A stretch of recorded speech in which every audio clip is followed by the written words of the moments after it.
आज हम कुरुक्षेत्र के उस विशाल मैदान में हैं, जहां एक अकेला वाक्य, बस एक वाक्य, रणनीति का पूरा ब्रह्मांड खोलकर रख देता है। ये कहानी है इस बात की कि कैसे शब्दों को भी हथियार बनाया जा सकता है। तो क्या हो अगर बैटलफील्ड पे कही गई एक मामूली सी बात असल में एक बहुत बड़ी स्ट्रेटेजिक वार्निंग हो? आइए इसी सवाल के पीछे की कहानी को समझते हैं। हम देखने वाले हैं कि कैसे एक राजा के कहे कुछ शब्द सिर्फ एक ऑब्जर्वेशन नहीं, बल्कि साइकोलॉजिकल वॉरफेयर का एक परफेक्ट एग्जाम्पल थे।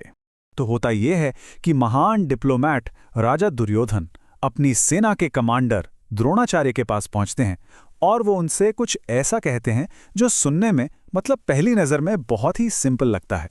ये है वो मूल संस्कृत श्लोक। देखिए, इन्हीं में सारा राज छिपा हुआ है। चलिए अब इसका मतलब समझते हैं।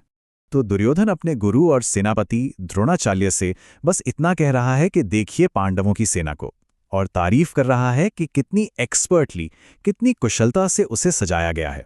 सिंपल है ना? लेकिन रुकिए, बात इतनी भी सीधी नहीं है। अब यहां पर जो बात गौर करने वाली है ना, वो है दुर्योधन का वर्ड चॉइस। मतलब वो सीधा सीधा ये भी तो कह सकता था कि पांडवों की सेना बहुत वेल ऑर्गेनाइज्ड है, लेकिन नहीं, उसने ऐसा नहीं कहा। और बस यही सवाल इस पूरी बातचीत की चाबी है। दुर्योधन ने जानबूझकर क्यों कहा कि सेनापति उनका बुद्धिमान शिष्य है? आखिर इस पर इतना जोर क्यों? इसका जवाब हमें तब मिलेगा जब हम जानेंगे कि ये दुश्मन सेनापति आखिर है कौन। तो सुनिए, ये है वो हैरान कर देने वाला सच। पांडव सेना का सेनापति धृष्टद्युम्न कोई और नहीं बल्कि वो इंसान है जिसका जन्म ही एक मकसद से हुआ था, द्रोणाचार्य को मारना। और मजे की बात देखिए, यही धृष्टद्युम्न द्रोणाचार्य का शिष्य भी था। दुर्योधन के शब्दों की असली पावर, उनकी असली धार इसी कड़वी हिस्ट्री में छुपी है। चलिए जरा फ्लैशबैक में चलते हैं और देखते हैं कि ये सब हुआ कैसे। तो जरा सोचिए, ये कितनी बड़ी आयरनी है। द्रोणाचार्य को सब कुछ पता था। वो जानते थे कि ये लड़का एक दिन उनकी मौत का कारण बनेगा। फिर भी उन्होंने अपनी सारी मिलिट्री नॉलेज, सारे सीक्रेट्स उसी को सिखा दिए। कितनी बड़ी उदारता, या शायद कितनी बड़ी भूल।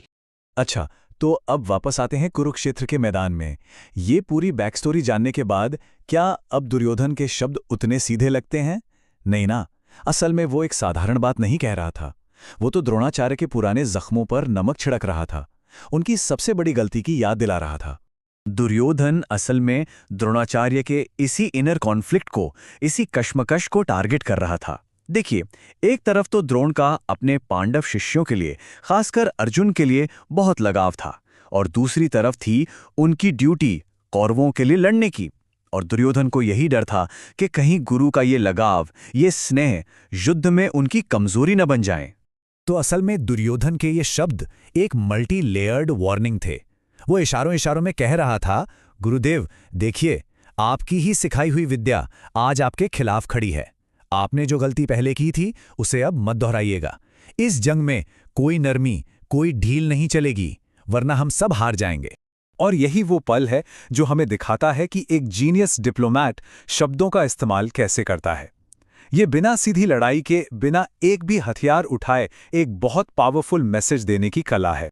तो जो हमें एक सिंपल सा स्टेटमेंट लग रहा था, वो असल में डिप्लोमेसी, साइकोलॉजिकल प्रेशर और स्ट्रेटेजिक कम्युनिकेशन की एक मास्टर क्लास है। दुर्योधन का ये एक श्लोक सिर्फ एक वाक्य नहीं, ये साइकोलॉजिकल वॉरफेयर का एक अचूक हथियार है।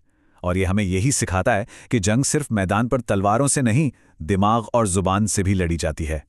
और आखिर में यही सवाल द्रोणाचार्य के सामने आ खड़ा हुआ था। एक बड़ा संघर्ष जब हो तो आखिर में जीत किसकी होनी चाहिए?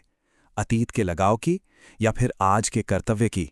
ये एक बहुत बड़ा सवाल है, और शायद हम सबको कभी न कभी अपनी जिंदगी में इसका सामना करना पड़ता है। इस पर सोचिएगा जरूर।